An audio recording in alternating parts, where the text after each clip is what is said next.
يا رب بالمصطفى بلغ مقاصدنا واغفر لنا ما مضى يا واسع الكرم. يا رب بالمصطفى بلغ مقاصدنا واغفر لنا ما مضى يا واسع الكرم. محمد سيد الكونين والثقلين والفريقين من عرف ومن عجم. يا رب بالمصطفى بلغ مقاصدنا واغفر لنا ما مضى يا واسع الكرم. هو الحبيب الذي ترجى شفاعته لكل هول من الأهوال مقتحم. يا رب بالمصطفى بلغ مقاصدنا واغفر لنا ما مضى يا واسع الكرم. يا رب واجعل رجائي غير منعكس لديك واجعل حسابي غير منصرم. يا رب بالمصطفى بلغ مقاصدنا واغفر لنا ما مضى يا واسع الكرم. وارد على جمعنا الحاضر بمغفرة تمحو خطايانا في بدء ومختتم. يا رب بالمصطفى بلغ مقاصدنا واغفر لنا ما مضى يا واسع الكرم. وصل ربي على المختار ما طلعت شمس النهار ولاحت أنجوم الظلم. يا رب بالمصطفى بلغ مقاصدنا واغفر لنا ما مضى يا واسع الكرم. والآل والصحب والأنصار من تبعوا هداه واعترفوا بالعدل والذمم. يا رب بالمصطفى بلغ مقاصدنا واغفر لنا ما مضى يا واسع الكرم. بسم الله الرحمن الرحيم. بسم الله الرحمن الرحيم. لا إله إلا الله. لا إله إلا الله. أستغفر الله. أستغفر الله. اللهم صل وسلم اللهم صل وسلم على سيدنا محمد على سيدنا محمد وعلى آل سيدنا محمد وعلى آل سيدنا محمد وافتح لنا به وافتح لنا به أبواب علمك أبواب علمك كما فتحتها كما فتحتها على على أنبيائك أنبيائك وعلمائك وعلمائك المتقدمين المتقدمين والمتأخرين والمتأخرين وانشر علينا رحمتك يا ذا الجلال والإكرام. بسم الله الرحمن الرحيم. الحمد لله رب العالمين. اللهم صل وسلم على سيدنا محمد الفاتح لما أغلق والخاتم لما سبق ناصر الحق بالحق والهادي إلى صراطك المستقيم وعلى آله وأصحابه حق قدره ومقداره العظيم.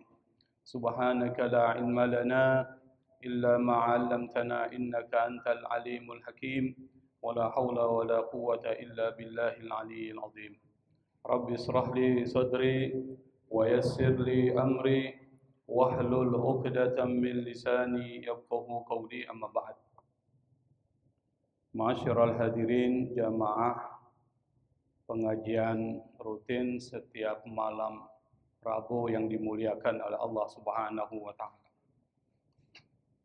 Alhamdulillah kita masih diberikan kesempatan oleh Allah Subhanahu wa taala hingga bisa berkumpul di satu majelis yang sangat dimuliakan Allah Subhanahu wa taala untuk melaksanakan salah satu ajaran Rasulullah sallallahu alaihi wasallam, memperdalam ilmu agama Islam terutama dalam kaitan dengan mengkaji Al-Quran dan tafsir Al-Quran. Pada kesempatan malam yang berkah ini kita akan melanjutkan pembahasan kita pada surat Al-Baqarah ayat 57. Allah Subhanahu wa taala berfirman, A'udzu billahi minasyaitonir rajim. Bismillahirrahmanirrahim. وَظَلَّلْنَا عَلَيْكُمُ الْغَمَامَ وَأَنزَلْنَا عَلَيْكُمُ الْمَنَّ وَالسَّلْوَىٰ كُلُوا مِن طَيِّبَاتِ مَا رَزَقْنَاكُمْ وَمَا ظَلَمُونَا وَلَكِن كَانُوا أَنفُسَهُمْ يَظْلِمُونَ. صدق الله العظيم. وَظَلَّلْنَا عَلَيْكُمُ الْغَمَامَ وَأَنزَلْنَا عَلَيْكُمُ الْمَنَّ وَالسَّلْوَىٰ. قال المصنف rahimahullah. Kata Ali As-Sabuni ketika beliau menafsirkan ayat ini, yaitu ayat ke-57, وَظَلَّلْنَا عَلَيْكُمُ الْغَمَامَ. Dhallalna itu artinya kami menaungi. Kata dhalla, dhillun. Dhillun itu artinya naungan. Kita mungkin pernah membaca hadis, nanti di akhirat itu ada 7 kelompok yang akan mendapatkan naungan. Yauma la dhilla illa dhilluh. Pada hari itu tidak ada naungan kecuali naungan dari Allah Subhanahu wa taala. Itu menggunakan kata dhillun. Kemudian alat yang digunakan untuk menaung kita namanya payung ya. Dalam bahasa Arab disebut dengan midhallah, dari kata dhall. Wa dhallalna, kami menaungi, alaikum, kepada kalian, al-ghamam. Ghamam itu artinya awan. Nanti kita akan jelaskan. Awan apa itu ghamam? Wa anzalna alaikumul manna wassalwa. Dan kami, kata Allah, menurunkan kepada kalian apa? Al-manna wassalwa. Al-manna itu artinya sejenis madu. Sementara as-salwa itu adalah sejenis burung puyuh. Nanti dijelaskan di sini. Kata Ali As-Sabuni, penggalan ayat ini adalah tadzkirun lahum bi ni'matin ukhra. Bahwa ayat ini adalah tadzkir. Tadzkir itu dari kata zakara, yuzakkiru tadzkir. Mengingatkan, peringatan, tadzkir. Dari sana muncul kata dzikra, peringatan. Jadi mengambil kata zakara. Zakara itu artinya banyak. Pertama menyebutkan, itu zakara. Yang kedua mengingat, itu zakara juga. Tapi kalau kemasukan satu huruf di tengah-tengah, zakara, itu artinya mengingatkan. Dari kata itu muncul kata tadzkir, yaitu peringatan. Tazkirun lahum, peringatan bagi orang-orang Bani Israel, binikmatin ukhra, dengan nikmat yang lain. Nikmat yang ketujuh Allah ingatkan. Apa nikmat yang ketujuh? Allah memberikan naungan awan kepada mereka dan Allah menurunkan kepada mereka itu adalah al-manna wassalwa. Itu nikmat yang diberikan Allah kepada mereka. Kapan? Wahum fi ardi tih. Mereka itu pada saat diberikan naungan oleh Allah, diturunkan kepada mereka al-manna wassalwa, itu pada saat mereka berada di padang gurun, namanya gurun Sinai. Di mana mereka itu terputar-putar aja di situ nanti itu. Nanti dia akan jelaskan. Fi sahra'i syasi'ati al-muhriqah, di dalam padang pasir yang sangat luas, al-muhriqah. Al-muhriqah itu artinya cahayanya, panasnya membakar banget, panas sekali. Mungkin kalau dihitung 40 derajat lah panasnya. Ai wa tadzakkaru, maksudnya adalah ingatlah kalian hina satarnakum min harri syamsi, ketika kami berikan perlindungan kepada kalian dari panasnya sinar matahari dengan apa? Bis sahabil ladzi dallalakum, dengan awan. Sahab itu awan. Alladzi dallalakum, yang telah menaungi kalian. Wa antum taihuna fis sahra'i, sementara kalian itu tersesat, berputar-putar, kehilangan arah. Di mana? Fis sahra. Maka muncul kata Sahara. Itu dari sahra. Apa itu Sahara? Gurun pasir yang tidak ada tumbuh-tumbuhan di situ, pasir semua, itu Sahara. Wa an'amna alaikum, dan kami, kata Allah, memberikan nikmat kepada kalian bi anwa'in minat ta'am, dengan berbagai macam makanan, ta'am, min ghairi kaddin wala ta'ab, tanpa perlu bekerja. Jadi enggak capek-capek dia dapat tuh. Itu nikmat Allah. Apa itu? Wa huwal mannu, yang pertama adalah al-mannu, sejenis makanan yang itu rasanya manis seperti madu. Alladzi kana yanzilu minas sama'i mislul asal, yang turun dari langit seperti al-asal. Asal itu artinya madu. Fayumadzijunahu bil ma'i wa yasrabuna, mereka mencampurkan madu itu dengan air, wa yasrabunahu, dan mereka meminumnya. Wa bisalwa wa huwa tairun yusbihus summani ladzidit ta'am, dan Allah turunkan kepada mereka Bani Israel salwa. Salwa itu, apa itu salwa? Tairun yusabbihu atau yusbihu as-summani, burung seperti burung puyuh. As-summani itu burung puyuh. Kalau ada orang namanya summani itu, Pak, itu artinya burung puyuh. Ladzidit ta'mi, yang rasanya enak. Nah, ini nikmat yang ketujuh Allah berikan. Kenapa sampai Allah memberikan nikmat itu, dan kenapa mereka kemudian tersesat di padang pasir selama 40 tahun? Berputar-putar, kehilangan arah. Itu orang Bani Israel. Ceritanya, kita pernah dengar cerita sebelumnya. Pada saat ketika Allah Subhanahu wa Ta'ala menyelamatkan Bani Israel dari kejaran Fir'aun, yang pernah kita bicarakan sebelumnya, ini kelanjutan. Nah, saat itu Allah memberikan kenikmatan kepada mereka. Apa? Allah selamatkan Bani Israel dari kejaran Fir'aun. Belum kering kaki mereka melewati lautan, mereka sudah mengingkari lagi nikmat Allah. Itu orang Yahudi itu. Apa? Mereka meminta kepada Nabi Musa agar dijadikan Tuhan dari patung sapi. Nabi Musa menolak. Sampai muncul orang yang bernama Samiri, yang membuatkan patung anak sapi yang mereka sembah. Allah hukum mereka. Allah bangkitkan mereka lagi. Satu tuh. Kedua, ada perintah Allah Subhanahu wa Ta'ala yang mereka bantah lagi. Apa perintahnya? Itu adalah mereka diperintahkan Allah untuk masuk ke satu tempat suci yang Allah sudah tetapkan. Namanya Palestina, Yerusalem. Sampai sekarang mereka rebutin, Pak, ini. Karena mereka anggap tanah yang dijanjikan Allah Subhanahu wa taala. Kalau dibuka surat Al-Maidah ayat 21, itu ada satu kalimat, satu perintah apa?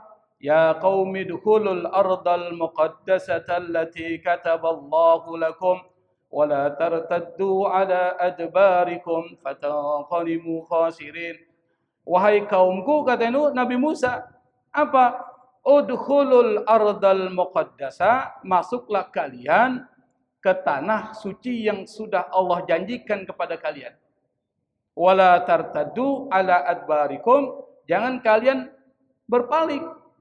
Fatanqalibu khasirin. Jadi Allah perintahkan Bani Israel itu masuk satu tempat tanah suci, yaitu Yerusalem atau Palestina. Tetapi di Palestina saat itu dipimpin oleh raja yang zalim.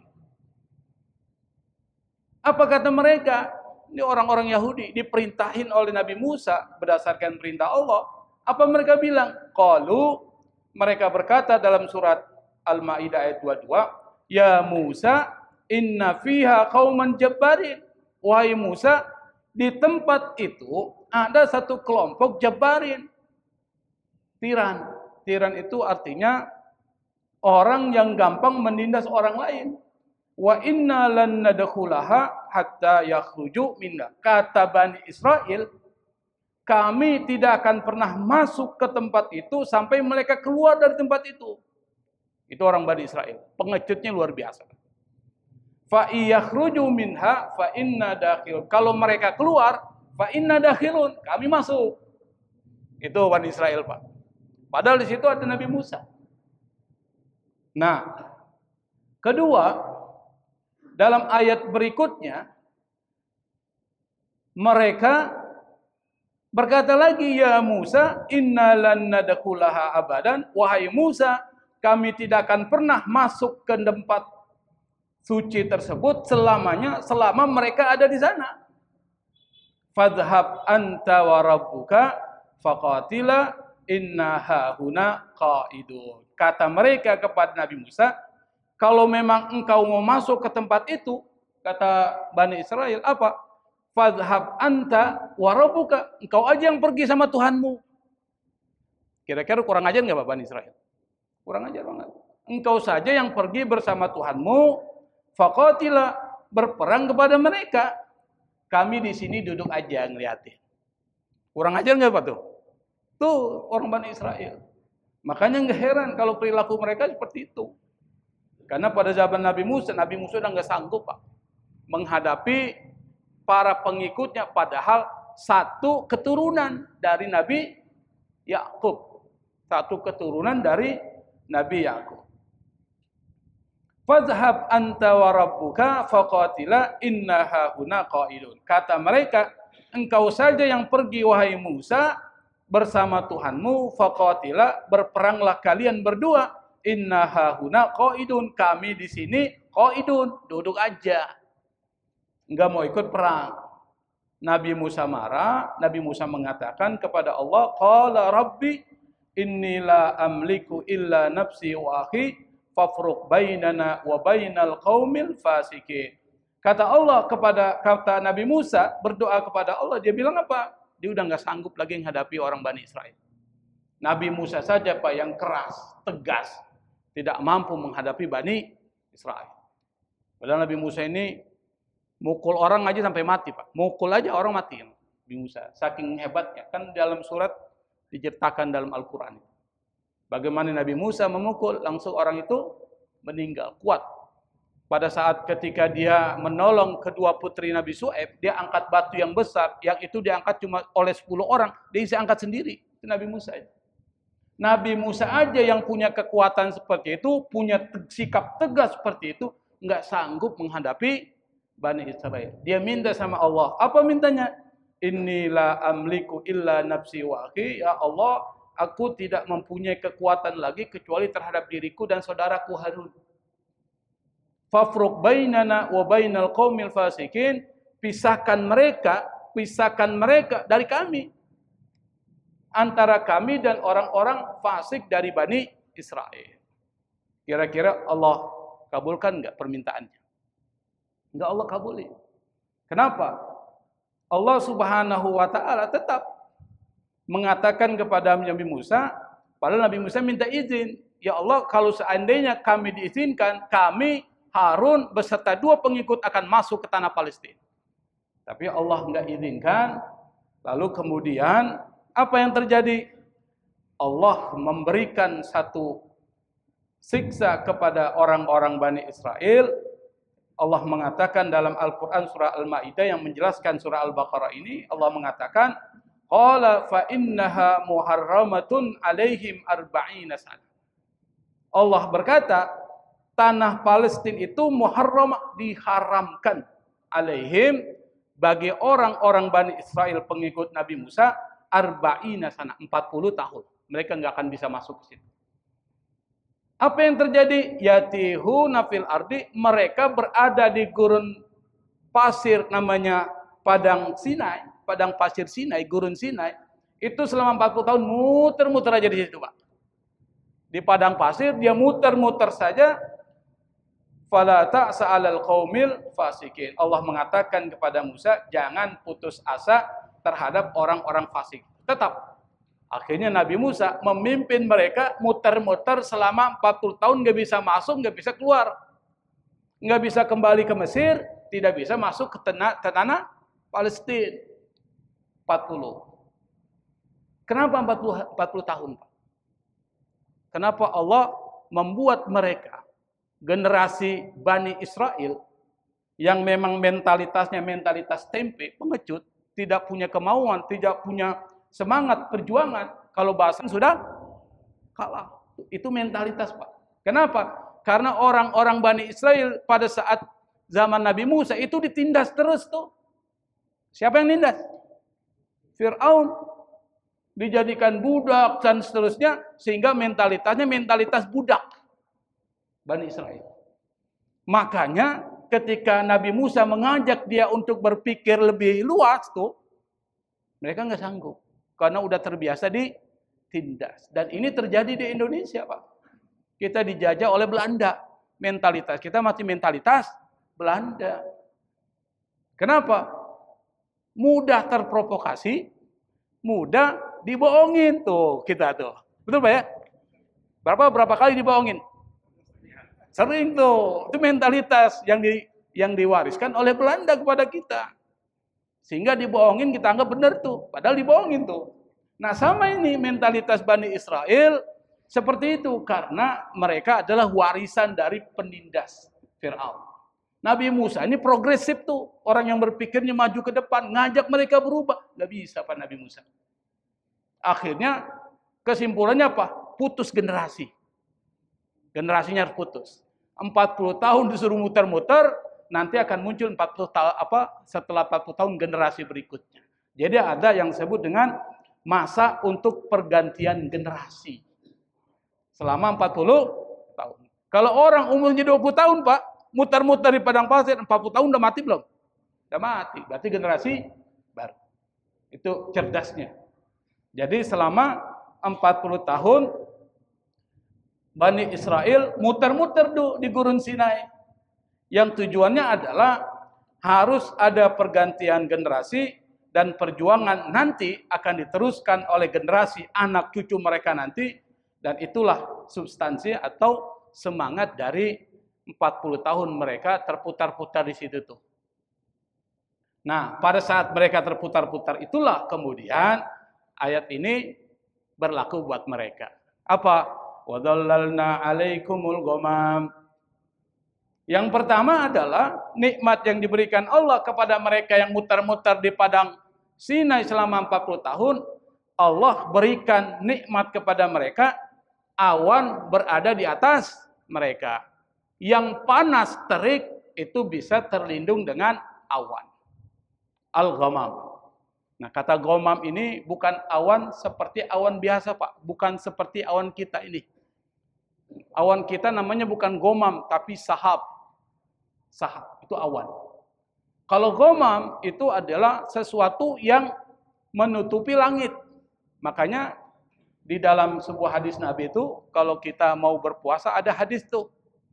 Sumu liru'yatihi wa abtiru li ru'yatihi fa in gumma alaikum fa atimmu salasi. Gumma itu ada kata gomam tuh nanti. Puasalah dengan melihat hilal. Dan berbukalah Syawal itu dengan melihat hilal. Jadi patokannya itu hilal atau bulan. Kalau ternyata ketika kita melihat hilal tidak kelihatan fa in gumma alaikum, kalau kita hilalnya nggak terlihat karena di situ mendung, gulem, maka Nabi mengatakan fa'atimu as-salasi. Disempurnakan menjadi 30. Jadi bulan Arab itu 29, 30. Tidak ada 28 kecuali bulan Qamariyah. Kalau bulan Qamariyah ada yang 28 enggak? Bulan apa itu? Bulan apa itu? Februari. Kita enggak ada tuh 28, adanya 29 atau 30. Tidak ada 31. Kalau bulan kita ada enggak 31? Ada. Bedanya tuh. Kalau bulan kita berdasarkan urutan itu kesempurnaan bulan. Jadi 29 atau 30. Nah, ghamam itu dalam bahasa Arab itu artinya as-sahabul ladzi la ma'a fihi. Awan yang tidak ada airnya itu ghamam tuh. Dan persoalan awan ini Pak itu dipelajari di dalam ilmu meteorologi. Jadi kalau kita belajar ilmu meteorologi itu tentang cuaca, itu belajar tentang awan tuh. Pernah belajar tentang awan nggak Pak? SMA pernah? Pernah sekolah SMA kan? Pernah kan? Berarti ada tuh ilmu tentang awan tuh. Nah awan itu ada 3 nih. Saya bicarakan sains sedikit Pak ya. Kalau pusing nggak usah dipikirin. Jadi awan itu ada yang disebut dengan awan cumulus. Awan cumulus. Awan cumulus itu awan yang biasa kita lihat itu. Seperti kapas-kapas tuh. Tapi enggak gulem, enggak gelap, awannya biasa aja kelihatan. Sering lihat enggak Pak? Sering itu namanya awan cumulus. Awan cumulus itu maksudnya apa? Dia awan yang sering kita lihat di langit tanpa adanya mendung dan bentuknya seperti gumpalan kapas. Kalau kita naik pesawat tuh, kita lihat jendela itu. Nah itu tuh awan itu. Ini namanya awan cumulus. Ada juga awannya sejuk.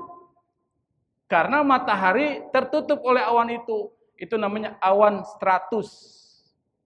Bukan 100 ya. Stratus. Dia menutupi. Nanti awan yang disebut dengan ghamam itu sama dengan awan 100 itu. Dia menutupi matahari tetapi enggak gulem. Enggak mendung. Biasanya kalau menutupi matahari itu kan mendung Pak ya. Berarti ada airnya enggak tuh? Ada. Dalam waktu dekat akan hujan.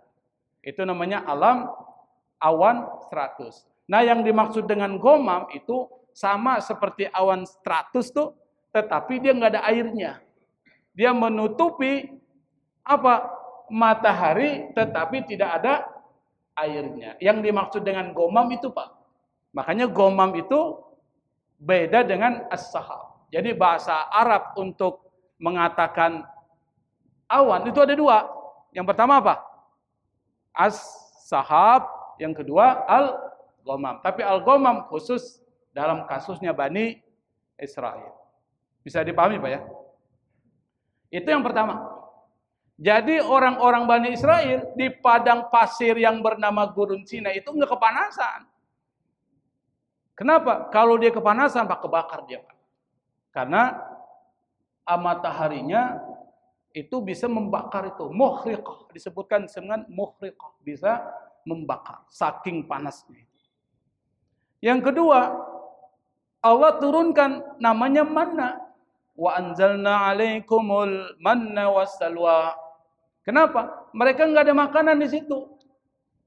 Kalau seandainya enggak Allah turunkan al-manna wassalwa, mereka sudah meninggal, sudah mati itu.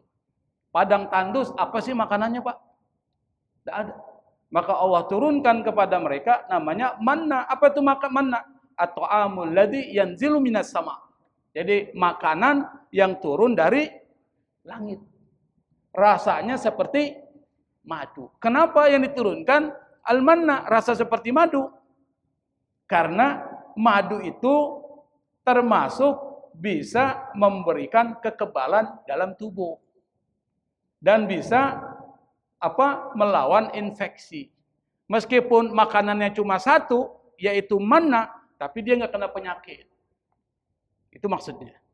Jadi pada saat Allah turunkan al-manna kepada Bani Israel, mereka meskipun makanannya dua tuh, al-manna wa salwa, mereka tidak ada satupun yang terkena penyakit. Mereka tidak pernah dijangkiti penyakit karena dua jenis makanan ini adalah makanan yang memiliki kandungan layaknya obat. Yang pertama adalah al-manna. Coba kalau dikasih kangkung misalnya Pak. Kalau turunkan kangkung, wa anzalna alaikumul kangkung misalnya. Mati nggak dia Pak? Bisa mati dia. Kenapa? Di padang pasir makannya kangkung. Mati dia. Jadi sesuatu yang membuat tubuh jadi kebal. Apa? Makanan yang rasanya seperti madu itu bisa membuat yang disebut dengan kekebalan terhadap tubuh, anti terhadap infeksi. Itu yang pertama. Yang kedua as-salwa. As-salwa itu adalah sejenis burung puyuh sumani.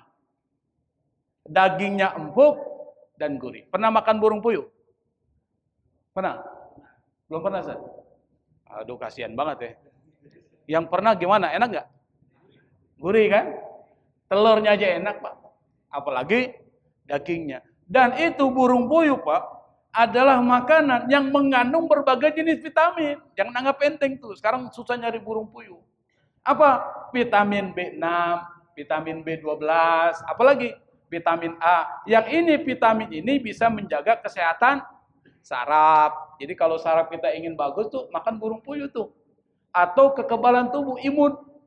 Kalau kita ingin tidak gampang terjangkit penyakit, itu makan burung puyuh. Dagingnya, bukan burung puyuhnya, dagingnya. Yang ketiga adalah bisa menjaga mata supaya mata lebih tajam. Karena dia mengandung vitamin A. Makanya Allah turunkan manna wa salwa. Yang pertama bisa menjaga kekebalan tubuh, yang kedua bisa meningkatkan kekebalan kesehatan saraf dan kesehatan mata. Kalau dua makanan ini dikonsumsi, nggak mudah terjangkit penyakit. Tapi orang-orang Bani Israel, apa yang dikatakan? La nasbiru ala ta'ami wahid.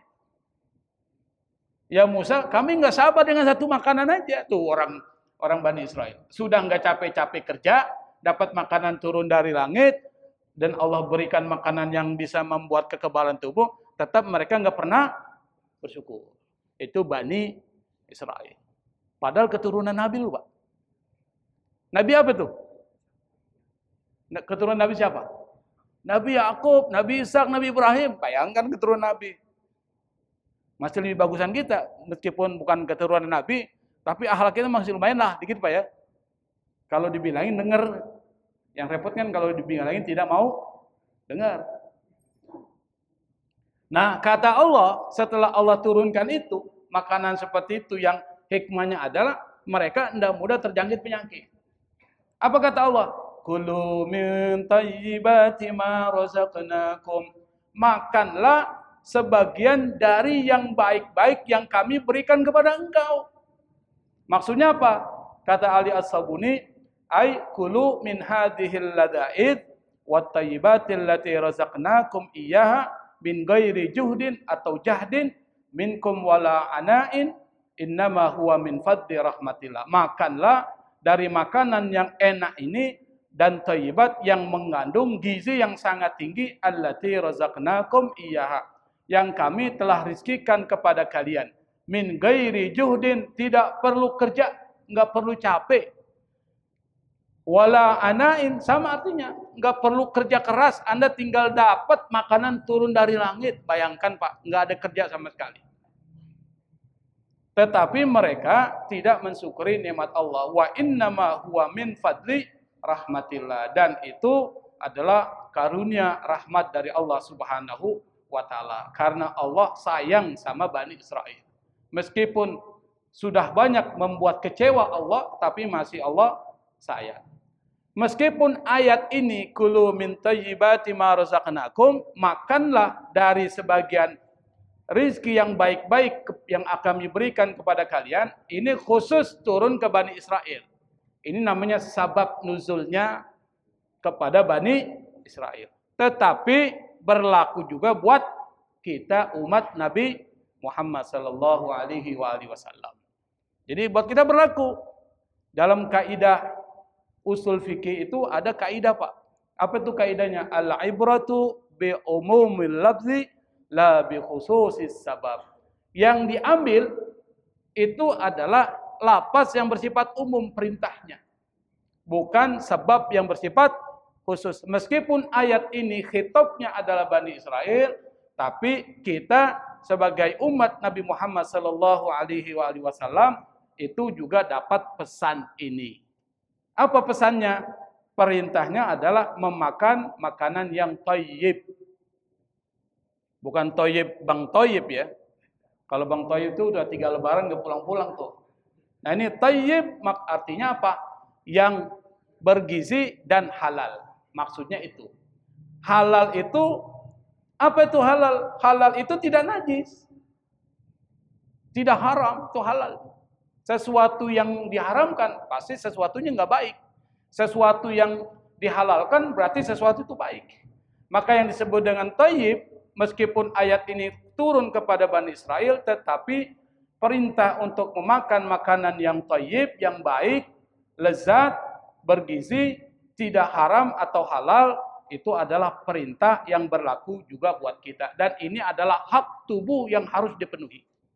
Jadi manusia itu, Pak, ada 3 dimensi di dalam diri manusia. Pertama, akal. Makanya manusia itu hayawanun natik. Hewan yang berpikir itu manusia. Ini yang membedakan manusia dengan hewan. Dan membedakan manusia dengan malaikat. Manusia itu berpikir. Makanya otak ini, akal ini harus diberikan haknya oleh kita. Apa itu hak akal? Apa hak akal, Pak? Akal ini harus diberikan haknya apa? Kita belajar. Itu satu. Yang kedua, merenungi apa yang menjadi ciptaan Allah Subhanahu wa taala. Itu namanya hak akal. Makanya belajar, berpikir, merenung, melakukan riset. Riset itu penelitian-penelitian. Itu adalah sesuatu yang dianjurkan oleh Allah Subhanahu wa taala. Dan ini wajib. Makanya belajar itu wajib bagi siapapun. Nanti dijelaskan mana sih ilmu-ilmu yang wajib dipelajari. Nanti dijelaskan itu. Tapi saya nggak akan jelaskan sekarang. Sewaktu-waktu nanti kita akan masuk ke itu. Yang kedua, unsur yang ada dalam tubuh kita, manusia ini adalah apa itu? Qalbun, hati. Ini yang membedakan kita dengan makhluk yang lain. Nah, hati ini punya hak yang harus dipenuhi. Apa hak hati? Apa hak hati, Pak? Ibadah kepada Allah Subhanahu wa taala. Baca Quran, berzikir, membersihkan hati itu hak hati itu. Makanya perlu ilmu tasawuf, mempelajari tentang persoalan hati. Jadi baca Quran, berzikir itu adalah hak yang harus dipenuhi oleh kita terhadap hati kita. Dan yang ketiga adalah jasmani. Makanya manusia ada 3 tuh, akal, hati, dan jasmani. Apa jasmani? Berikan kepada tubuh kita makanan-makanan yang halal dan bergizi. Berarti jangan berikan kepada diri kita makanan yang haram dan tidak bergizi. Berarti syariatnya adalah Allah perintahkan kita makan makanan yang halal. Ayatnya banyak. Salah satunya adalah ya ayyuhan nasu kulu mimma fil ardi halalan thayyiban. Wahai manusia, khitabnya itu bukan buat orang Islam aja, semua manusia. Kulu mimma fil ardi halalan thayyiban, makanlah dari apa yang ada di muka bumi, makanan yang halal dan makanan yang thayyib. Yang thayyib itu artinya yang bergizi. Jadi 2. Tetapi yang dimaksud dengan thayyibat di sini adalah halal dan bergizi. Apa manfaatnya? Yang pertama, kalau kita bicara syariat, Pak, itu manfaatnya 2. Manfaat ukhrawiyah, ada manfaat dunyawiyah. Itu harus paham. Salat ada 2 manfaat. Manfaat akhirat, manfaat dunia. Puasa ada 2 manfaat. Manfaat akhirat, manfaat dunia. Makan makanan yang halal ada 2 manfaat karena dia syariat. Pertama adalah manfaat akhirat, yang kedua manfaat dunia. Apa manfaat akhirat? Yang pertama, Anda kalau berdoa pasti dikabulkan Allah. Kalau makanan-makanan yang kita konsumsi, makanan yang halal. Kenapa doa kita sering ditunda oleh Allah? Introspeksi Pak, makanan yang kita makan halal enggak? Pertama, halal cara perolehannya. Mungkin kalau substansi atau zat makanannya boleh jadi, pasti halal nih. Tapi cara merolehnya halal apa tidak itu? Jangan-jangan ada syubhat. Jangan-jangan ada sedikit haram yang kita nggak tahu. Makanya pernah tuh Nabi mengatakan, hai Sa'ad, perbaikilah makananmu, maka niscaya doamu akan dikabulkan. Kata Nabi kepada Sa'ad. Sesungguhnya orang yang telah memasukkan makanan haram kepada tubuhnya, maka doanya tidak akan diterima selama 40 hari. Kira-kira hari ini ada nggak yang haram yang kita masukkan, Pak? Ada? Bisa jadi, kita nggak tahu. Misalnya kita bohong dikit, padahal dikit. Dikit aja, itu sudah sesuatu yang haram tuh. Nah ada satu cerita nih Pak. Nah cerita ini terkait dengan persoalan seorang ulama yang berada di daerah tanah Arab. Kalau dia doanya nggak pernah ditolak Allah, dikabulin langsung. Kenapa? Karena dia selalu makan dengan makanan yang halal. Satu ketika dia pergi ke kota. Dia beli kurma. Ketika penjual kurma sedang melayani dia dan menimbang kurmanya, itu dia lihat ada kurma berada dekat timbangan. Dia pikir satu kurma yang dekat timbangan itu jatuh dari timbangan dia. Dia ambil Pak, dia makan. Karena dia merasa dan yakin itu adalah kurma yang jatuh dari timbangan dia. Itu kurma seperti itu Pak. Nah pada saat ketika dia makan setelah itu dia nggak tahu tuh. Lalu kemudian ketika dia sedang berzikir nih, tiba-tiba ada suara-suara berisik di belakang tuh. Apa suara berisik? Kau lihat lelaki tua itu? Suara-suara ini di belakang, suara-suara gaib. Dia adalah lelaki yang kalau berdoa nggak pernah ditolak oleh Allah Subhanahu wa taala. Tapi sekarang doa-doanya tidak dikabulkan selama 40 hari. Karena dia telah memakan sesuatu yang bukan haknya. Selama 40 hari. Ini ulama ini bingung. Mendengar percakapan gaib yang ada di belakang ini bingung. Apa kesalahan saya? Apakah saya pernah makan sesuatu yang haram? Selama ini enggak pernah. Akhirnya dia ingat Pak. Jangan-jangan karena kurma itu. Yang jatuh dari timbangan tuh dekat timbangan. Jangan-jangan itu penyebabnya. Pergilah dia ke kota lagi. Dicarilah penjual kurma, ternyata penjual kurma ini udah nggak ada. Udah meninggal. Ditanya sama tetangga yang jualan itu, ini kira-kira kemana? Oh ada anaknya yang nerusin tuh. Pergilah dia ke anak itu yang meneruskan menjual kurma, minta maaf. Kata anak itu, ini orang tua saya, anaknya bukan cuma saya, masih ada 7 orang. Akhirnya 7 orang itu dia datangi, minta dihalalkan kurma yang pernah dia makan cuma tergeletak 1 dari timbangan itu. Nah setelah semuanya menghalalkan apa yang menjadi kurma yang bukan miliknya, setelah ketika dia berzikir baru dia dengar. Kau lihat orang itu dulu dia tidak dikabulkan doanya, sekarang sudah dikabulkan oleh Allah Subhanahu wa taala. Cuma kurma 1 butir Pak. Kira-kira ini kira-kira kita seperti apa tuh Pak? 1 butir, bayangkan. Sampai seperti itu. Kita nggak bisa membayangkan seperti apa yang terjadi.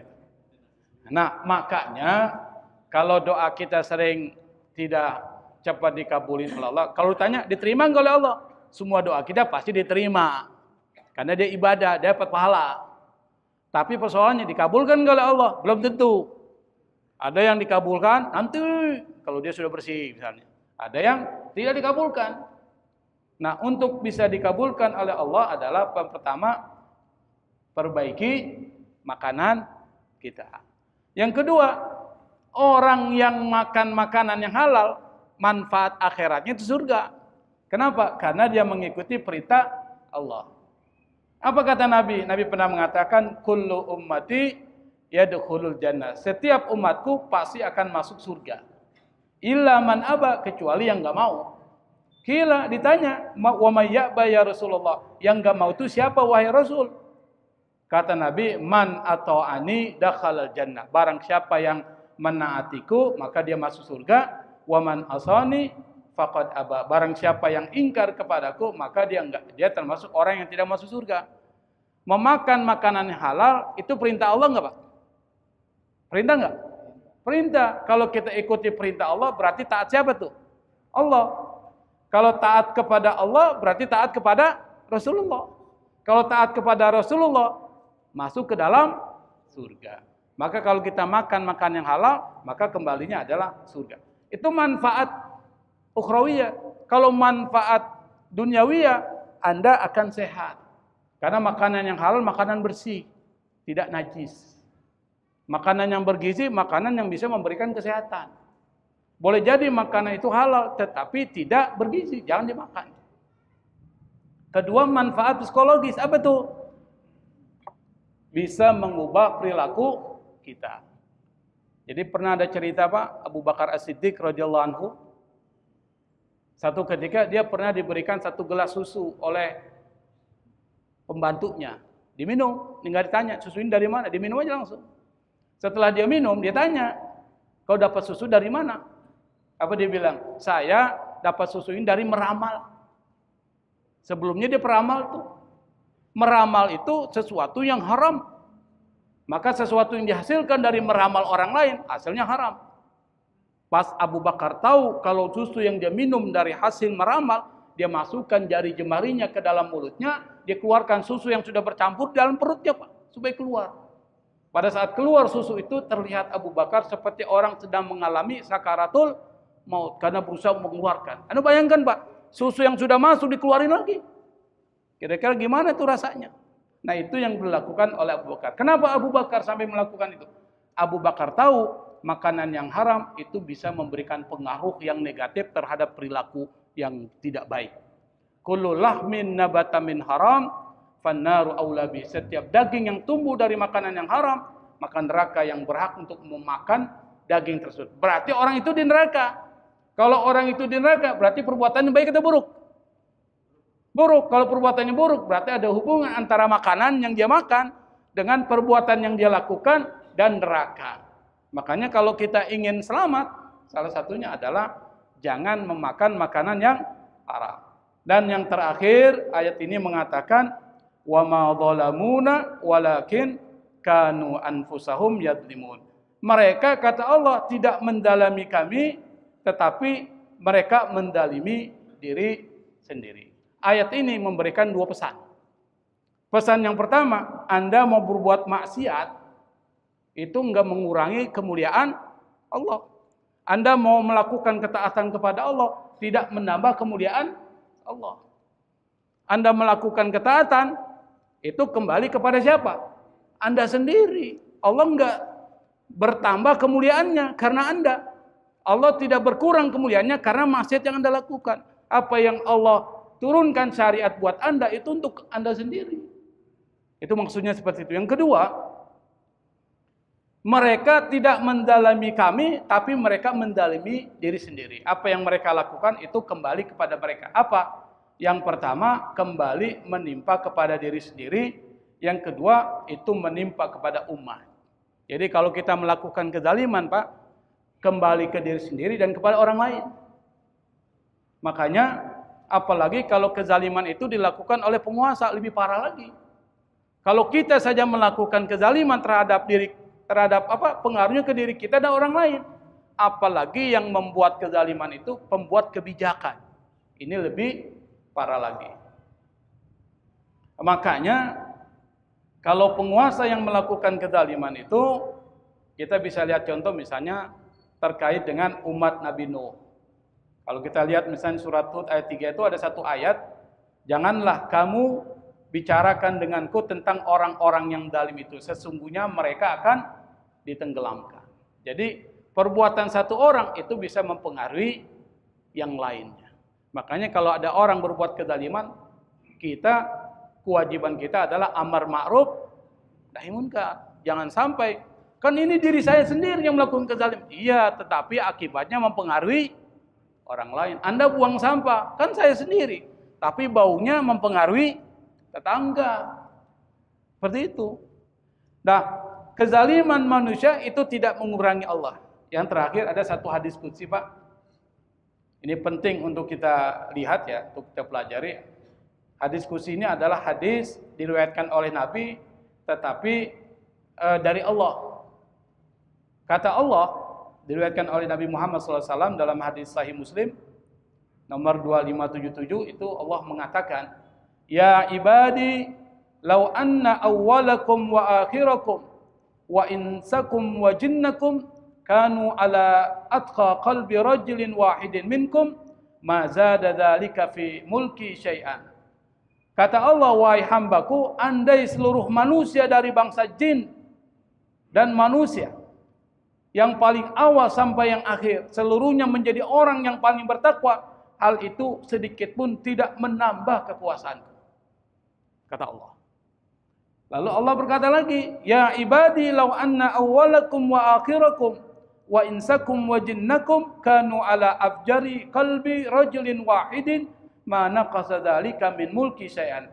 Wahai hambaku, andai seluruh manusia dan jin dari yang paling awal sampai yang paling akhir seluruhnya menjadi orang yang paling bermaksiat, hal itu tidak sedikit pun mengurangi kekuasaanku. Jadi apapun yang kita lakukan pada dasarnya kembali kepada kita, bukan kepada Allah Subhanahu wa taala. Al-Qur'an diturunkan Allah, syariat-syariatnya itu kembali kepada kita kalau kita laksanain.